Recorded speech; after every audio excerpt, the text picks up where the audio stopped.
The next time you're feeling a really intense negative emotion, before you push it away, I want you to ask yourself this simple question. Is there a story that this negative emotion is trying to tell me? Because see, our emotions can't speak to us in words, in linear sequential thoughts, which is generally the dimension that we mostly abide in. We mostly live in the dimension of our own minds. But our emotions are they speak a different language than the mind, which is where we're so used to living, is in the mind. Thinking, planning, scheming, remembering, hoping, wishing, fearing, regretting, denying, on and on and on and on. We're in this dimension of thinking. But see, the emotional dimension of ourselves is an entirely different face of what it means to be human. And when it comes to negative emotions, we are so quick to zip them up and throw them as far away from us as we possibly can. We want nothing to do with our negative emotions. I mean, so intensely and to such an extent that a majority of our lives, and a majority of the lives of most people, is spent trying to chase after what gives us pleasure, good feelings, and run away from that which gives us pain or negative feelings. We live our life trying to run away from the emotional dimension of ourselves, or to cultivate and acquire the positive emotional dimension of ourselves. But see, I think so many of us would have such a great deal of full-on transformational healing if we started to catch wind of the fact that our negative emotions are not a mistake. They're not an error. You're not messed up. You're not doing something wrong. The negative emotions are the biological intelligence of your body, mind, and soul trying to cue you into something. And the more intense the negative emotion, the more intensely your body is trying to get your attention. Because so many of us live off in la-la land in our minds that we've created a discrepancy between the union between our minds and our hearts, or our bodies, or whatever part of ourselves you want to say is the house or the seat of the emotional dimension of ourselves. You know, in colloquial terms, it's called mind-heart coherence. Now, in a nutshell, mind-heart coherence is the ability to have an ongoing, open circuit of communication between the mind, the thinking faculty, and the heart, which is the feeling faculty. If you're lost in your emotions and you aren't thinking, you don't have an equal proportion or a harmonious balance of thinking and rationale and logic and intelligence to sort of counterbalance those emotions, you're going to end up doing things and saying things and acting in ways that don't have your best interest in mind. You could think of being like madly in love with somebody, and then you drop everything and move across the country and sell all your stuff and quit your job, and then 2 months later you guys break up because you weren't in the rational dimension of yourself realizing all the red flags or all the lack of compatibility or all the lack of commitment or whatever, because you were so lost in the sauce of your emotions that you weren't even aware. You were it was a blind spot because you were so over invested in the emotional quality of yourself. And the same thing goes for the mind as well, where if you live in the mind alone and you think alone and all you do is think, plan, remember, scheme, try to figure it out, try to tie off all the untied ends, try to keep it all together and rationalize and logic and skepticize your way, I don't even know if that's a word, think your way through everything, you lose touch with 50% of yourself, man. You lose touch with the other part of yourself, the emotional, sensitive, tender, deep, feeling, visceral part of yourself that's trying to tell you a whole other criteria of information about the experience at hand. You'll become, if you live in the mind alone and in thought alone, you become rigid, dry, stiff, brittle, empty, heartless. You don't consider the emotional dimension of yourself. But see, here's the messed up part. Even if you live solely in the mind, that doesn't give you a get out free card for all the emotional baggage that you got going on. Because a lot of the times when we live in our mind alone, the mind is the sort of super house, the super whatever, it's the seat of the ego, and the ego is trying to survive. The ego doesn't want to thrive, the ego just wants to keep your ass alive. And so when you experience negativity, negative emotions, or somebody judges you or something or whatever, when you feel negative stuff come up, you push it down. Or you blame the outside. Or you try to counterbalance the negativity with pleasure. Whether your pleasure is sex or drugs or food or gambling or video games or scrolling, whatever your thing is, we try to counterbalance it. We try to equalize it and bounce back by just basking ourselves in more pleasure. But every time we feel a negative emotion and we dismiss it, rather than going straight into it, what we do is we save it for later. When you feel sad, when you feel anxious, when you feel angry or insecure or scared or guilty or whatever it is, whatever negative emotion that you're experiencing, paranoia and anxiety, whatever it is, and you push it down and say, I can't feel this, I shouldn't be feeling this, I'm gonna think my way through this, I'm fine. What you're doing is you're saying, I'm gonna save all that junk for later. The image I often use on the channel is when all this stuff is coming up, these emotions are not only trying to tell a story that you, the mind, need to learn the language of, but also the emotions, by coming up, are on their way out. They want to get out of you. That's what the presence of an emotion is it in movement. It's in motion. It's on its way out. Emotion means energy in motion. Emotion. It's moving. It's moving. It wants to move. It wants to be felt. It wants to be expressed. It wants to be apparent and understood and considered in your mind and in your being. But see, we try to think our way through it. We try to rationalize it. We try to say, I'm fine, it's okay, it doesn't bother me. No, I'm good. Oh, that's scary, I'm gonna push that away. I'm gonna distract myself. But see, you can only distract yourself for so long, man. You know? And every time we push the emotions down, what it's like is, imagine you're in your house and you got a bunch of garbage down in your basement.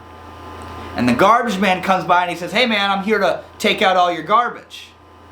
And you say, no, let's just leave it in the basement because I don't want to deal with the conflict of having to see all the garbage come up and out of my house.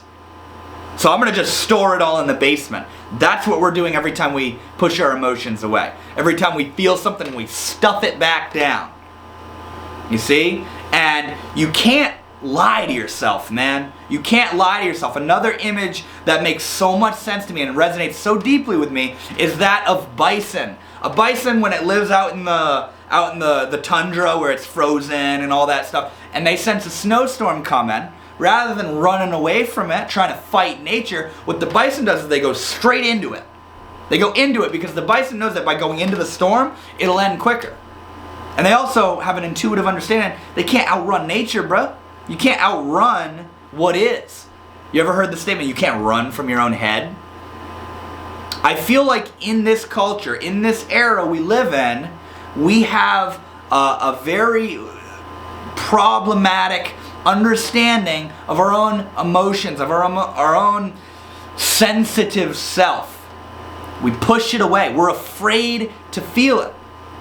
And see, I'm right there with you. That's why I'm even making this video at all. is because what I'm talking about right now is something that I embody and live in every single day. Because I still feel negativity, I still feel sad, anger, anxiety, insecurity, doubt, on and on and on. You name it, I probably feel it too. I'm right there with you. But what I'm starting to learn and understand is that these emotions, like I suggested in the beginning, are trying to tell me a story. And see, the emotions don't speak in words. They speak in feeling. So your body is so much more intelligent than you give it credit for. We generally live, like I said a moment ago, in our mind alone. And our mind is an abstraction from self. Self is being. Mind is thinking. Thinking is something you do, but it's not what you are. And we create all these ideas and all these ideals and all these paradigms and all these images and concepts and labels, and we live in them and we lose ourselves in them. And we lose complete contact with reality, which is our self, which is not only the mind, but the body and the soul as well. Body, mind, soul. What we want to do when we're flowing, when we're chilling, you can tell when you're on a high vibe, when everything just flows. There's nothing in the way. You're not blocking yourself. You're not getting in your own way. You're not blocking. It's flow. What your body naturally wants to act as is a conduit of energy, a conduit that just allows for flow. And it's completely effortless, zero resistance. You're not getting in the way of anything. And you can tell when you're out of harmony, out of union between the body, mind, and soul, when you start feeling all these mental jams, or all these emotional jams, or blocks, whatever that may be, or intrusive thinking. It's like literally there's like a gear in your mind that's just jammed, and you just keep thinking the same cyclic negativity on and on and on and on and on. When you're flowing, the one way you can tell you're flowing is there's nothing in the way. You don't even you're just going, man. You're not thinking about what you're doing. You're not trying. Like when you think of comfortable clothing, you don't feel it on your body. Typically, the signal to us of uncomfortable clothing is that we feel it, whether it's itchy or too tight or too baggy and falling down or whatever it is. The cue to us of the uncomfortable clothing is that we feel it. And the cue to you when you're not in order and you're not flowing is that you can see yourself getting in your own way. Whether that be thinking too much or too negatively, or you're in this emotional jam of some sort. We want to naturally flow. And if you're experiencing these chronic negative emotions, you want to stop pushing them away, man.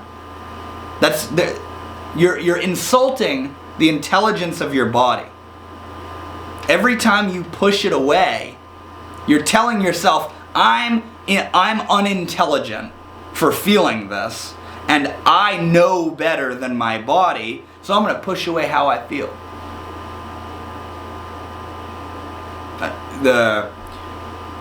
I had this really far out realization a couple weeks ago. I literally had a mental breakdown a few weeks ago, and rightfully so, because there was a lot, and kind of still is, a lot of stuff going on in my life.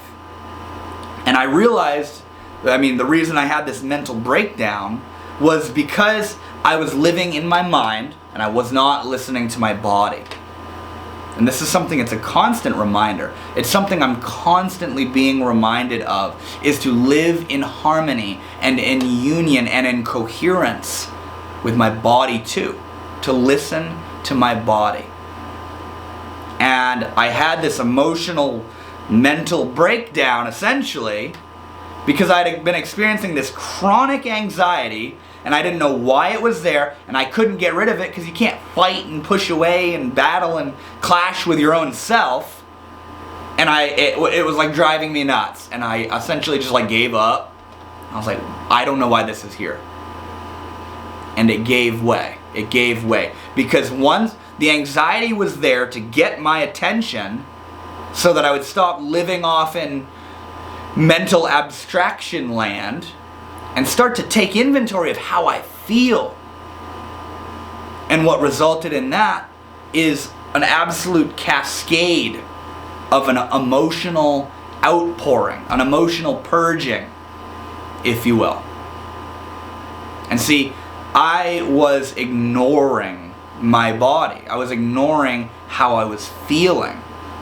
I was thinking, oh, I shouldn't feel all this negativity. That's a horrible train of thought that we get on, is when you feel negative, it's not good. So you try to counterbalance it by thinking positively or distracting yourself or whatever it is.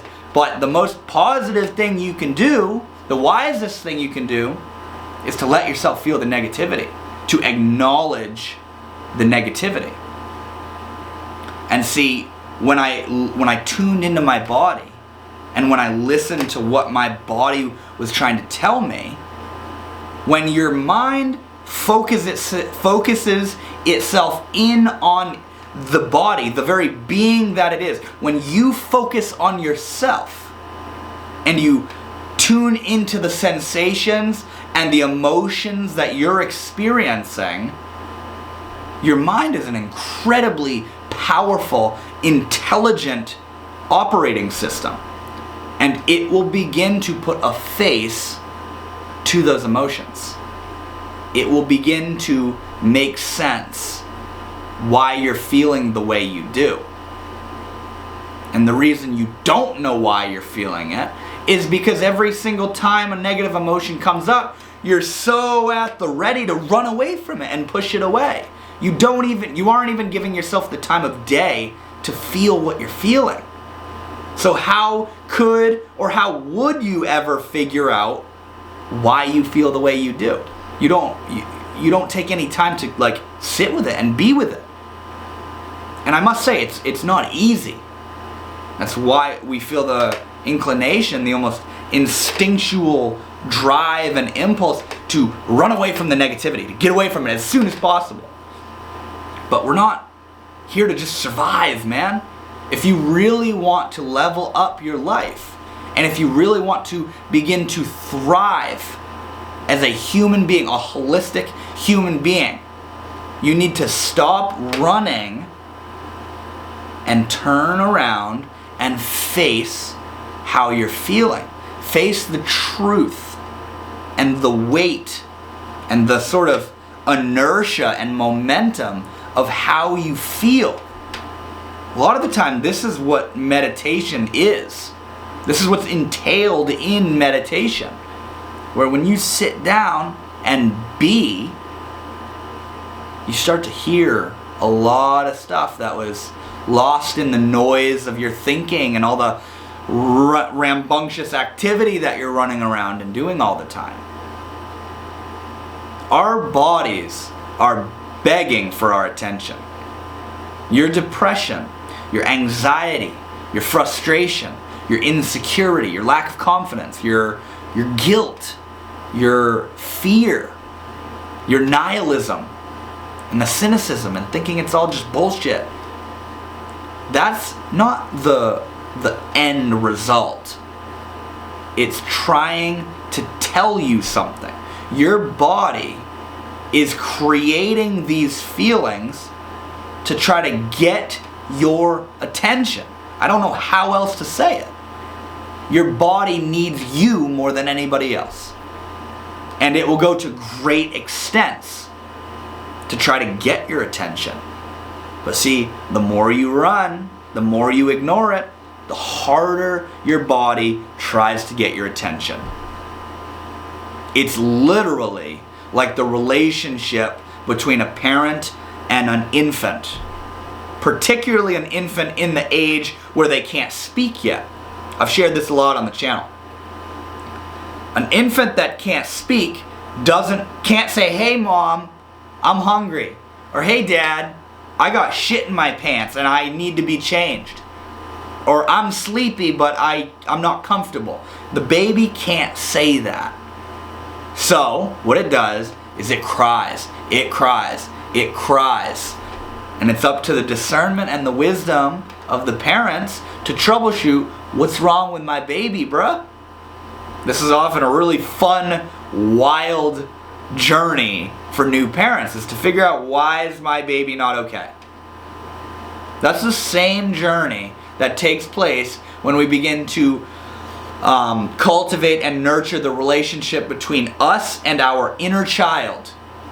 That's something I've been working on a lot recently, is developing the parent-child relationship dynamic with myself, where my higher aligned self is the parent, the guardian of the neglected, traumatized, hurt part of myself, my inner child that wants my attention, that wants the attention of its protector, of its guardian, of its parent.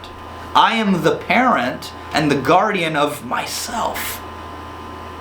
It's kind of wild to talk about the different levels of ourself here, but like when it comes to self-improvement and self-transformation and awakening, you got to start to step out of the orthodox paradigm that we all live in of, optimize pleasure and minimize pain. And you got to get raw, you got to get real, you got to be willing to listen to yourself and say, hey, why am I suffering?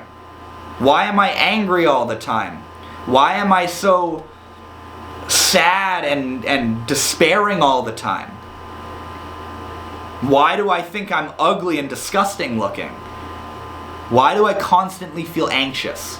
You see, that was me before I had the mental breakdown. For 3 days, bruh, I was like on the verge of a panic attack and I didn't know why. And I was trying to ignore it. Think positive, manifestation, affirmations, think love and light. Oh, I should probably feel my feelings, but oh my God, they're so negative. I don't want to feel them. You see what I'm saying? That was me. And it got to the point where I said, okay, listen, my body's trying to talk to me right now. I don't know why. I don't know what it's trying to tell me. And I'm admitting that. I'm telling my body, I don't know. What do you need from me? And boom. The anxiety, it was like a dam giving way. And I started sobbing my eyes out. I realized, oh, my life is wild right now. And every little bit of that anxiety was trying to cue me into the story of my own life, of my own legacy. It was trying to get me to sit and honor for a moment what I'm going through. But I'll say it again, it's hard, it's not fun, it's not easy.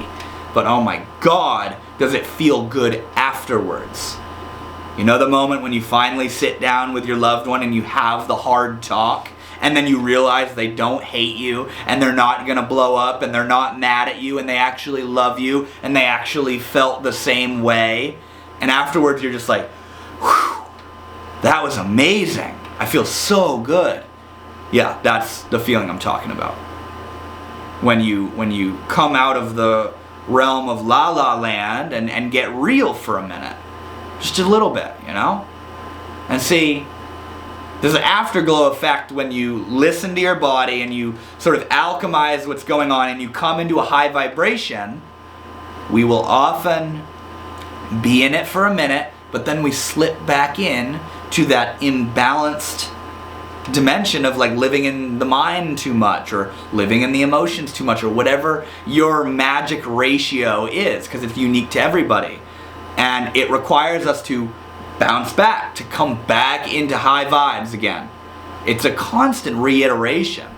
And I only make this video to maybe be the reminder and the catalyst for another reiteration of you to tune in and listen to what your body is trying to tell you. What are you feeling, man? What's going on inside?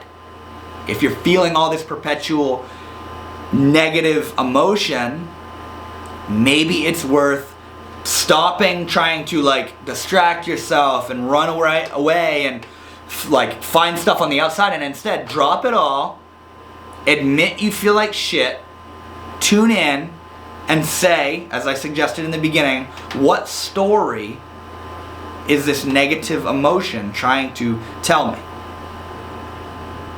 Like, when I have a headache, I don't like to take pain meds, pain relievers, because I like to know that I have a headache, first of all, but also what makes it go away and when it goes away.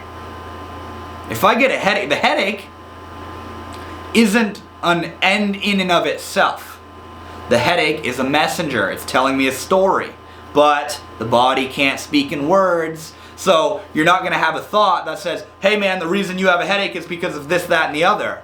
No, if you're just going to have a headache and you don't know why. And a lot of us think, oh my God, this headache is so bad, here I'm going to take some pain relievers. But now you're so numbed out of your own feeling of the pain that you keep doing the thing that caused the headache. Same thing with depression, same thing with toxic relationships, same thing with anxiety, same thing with frustration and anger, same thing with insecurity. All of it's in the same dimension. Our feelings can't speak to us, and since we push them away and don't listen to them and feel them, we never learn about why they're there in the first place. We never learn the language of our emotional being, of our emotional self. So that's just one simple little example of how when I'm feeling a headache, I don't like to block it out, because I like to know that I have it, and I like to know, okay, it's going away now that I'm drinking more water. Or now that I turn that light down, or whatever it is. You know what I'm saying? I like to know why it's there. We need to learn how to listen to our body and how to listen to our heart. Because you're not messed up for feeling so negative. Your body is extraordinarily intelligent. It's just,